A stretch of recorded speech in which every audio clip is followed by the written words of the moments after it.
Bismillahirrahmanirrahim.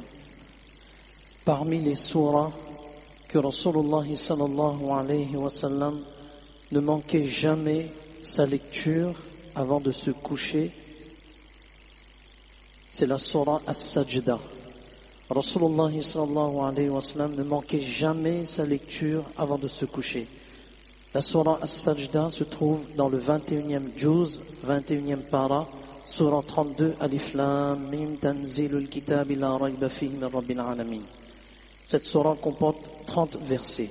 Donc Rasulullah sallallahu alayhi wa sallam ne manquait jamais sa lecture avant de dormir. Celui qui a l'habitude de lire cette surah, Allah subhanahu wa ta'ala lui accorde 70 récompenses, 70 petits péchés sont effacés et 70 grades sont obtenus.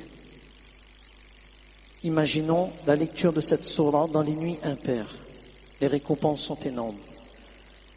Une autre vertu qui n'est pas des moindres, celui qui lit la surah As-Sajda d'une façon constante, le jour de la résurrection, et c'est là qu'on aura besoin d'un garde du corps. On aura besoin d'une protection rapprochée. Sur cette terre, si on a un garde du corps, on est content. On se pavane, on marche, personne ne peut me toucher, mais c'est là-bas qu'on a besoin de ce garde du corps. Et cette surah va prendre une forme et va protéger cette personne et va dire à cette personne, La sabila alayka, la sabila alayka. Personne ne pourra te toucher. Ce jour-là, qui est un jour terrible et un jour qui est difficile pour tout un chacun, il aura la compagnie de cette surah. Donc, Inch'Allah, on prend cette habitude avant de se coucher.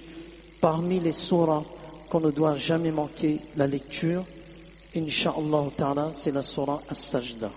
Inch'Allah. Fajazakumullah khairan.